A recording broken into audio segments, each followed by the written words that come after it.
Fala galera, tudo certo? Então, viemos para falar um pouquinho hoje do Congresso de Viena, tá? Então, o Congresso de Viena é uma organização entre os países europeus que ocorreu, né, com a derrota do Napoleão. Então, o Congresso de Viena ele começa a ser discutido em Leipzig em 1914, logo depois da primeira grande derrota do Napoleão, tá? Depois em que o Napoleão volta para o governo dos 100 dias, né, o Congresso de Viena então se efetiva, né, em 1815. Tá? Então, em 1815, os países europeus reúnem-se em Viena, na Áustria, para discutir os rumos da Europa pós período napoleônico e pós a Revolução Francesa. Então, o grande objetivo do Congresso de Viena era delimitar as novas fronteiras da Europa, né, pós esses momentos revolucionários. Então, né, a Revolução Francesa e depois o Napoleão mexeu com toda a estrutura,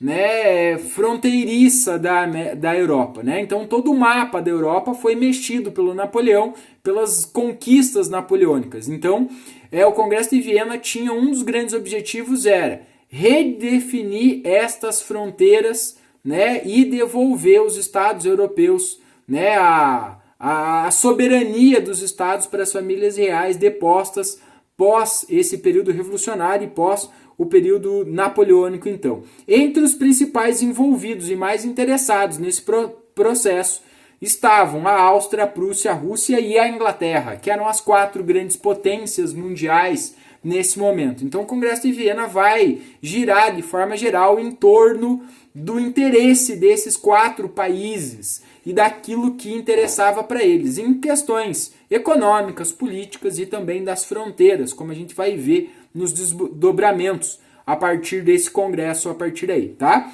Então, no Congresso de Viena, pessoal, houve a aprovação de algumas propostas. O princípio da legitimidade, o equilíbrio europeu e a formação da Santa Aliança. O princípio da legitimidade determinava que todos os governos depostos, né, todas as dinastias depostas pelo Napoleão ou pela Revolução Francesa ganhariam o direito de voltar a governar os seus países. Né? Um exemplo claro é a França, né, onde os Bourbons vão ser restaurados no poder pós a derrota do Napoleão. Então todos os países que foram de alguma forma afetados pela Revolução Francesa ou pelo Napoleão, então vão ter o direito de voltar a governar, voltar a exercer o poder político e estabelecer, né, tentar restabelecer o antigo regime, os governos absolutistas, como eram até então anteriores à Revolução Francesa. O equilíbrio das forças era uma intenção em manter os países e as nações europeias em torno dos interesses comuns, né? Um auxílio mútuo entre os países, uma ajuda política, militar, para preservar a ordem estabelecida pelo antigo regime, para manter no poder os países e os reis absolutistas, né? Para tentar evitar que aquelas novas ideias liberais, como foi a Revolução Francesa, voltassem a atingir os países europeus e provocar mudanças a partir daí, tá? Então isso é algo que vai ser estabelecido e vai tentar ser uma ajuda. Como forma efetiva de ajudar esse equilíbrio, o Cesar Alexandre I da Rússia vai propor algo que vai se transformar num dos grandes símbolos do Congresso de Viena, a formação da Santa Aliança, um exército composto pela ajuda de todos os países europeus representantes no Congresso de Viena, onde eles formariam um exército para que esse exército pudesse se organizar, né, no sentido de preservar, né, com o objetivo de intervir em eventuais movimentos que colocassem esses governos absolutistas em perigo. Então, frente a qualquer onda liberal que pudesse acontecer, como foi a Revolução Francesa, esse exército seria utilizado para conter esses movimentos e impedir que os governos absolutistas, os governos do antigo regime, tivessem algum problema, nem se efetivar no poder nos seus respectivos países. E a Santa Aliança vai ser utilizada por algumas vezes ao longo aí do século XIX, em alguns momentos.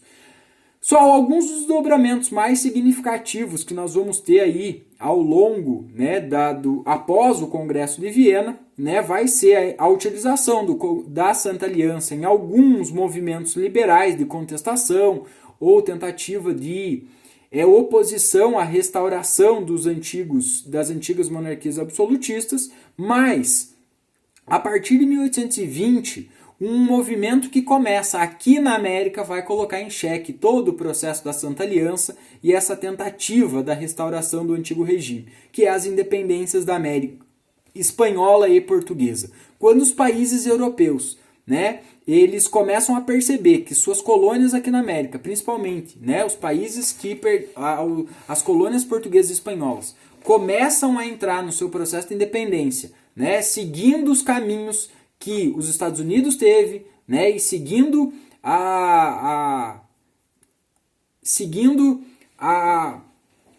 o exemplo da Revolução Francesa, né, essa Santa Aliança não vai conseguir se fazer valer. Até mesmo por quê? Porque quando eles tentam utilizar a Santa Aliança aqui na América, os Estados Unidos vai se botar à frente. O país recém tinha passado pelo processo de independência e ele se coloca à frente. Opa, aqui não. Aqui a América é para os americanos. Mas os Estados Unidos não fez isso por ser uma boa samaritana ou pensando em ajudar os países europeus. Ela fez isso muito mais por interesse econômico, tá? Por quê?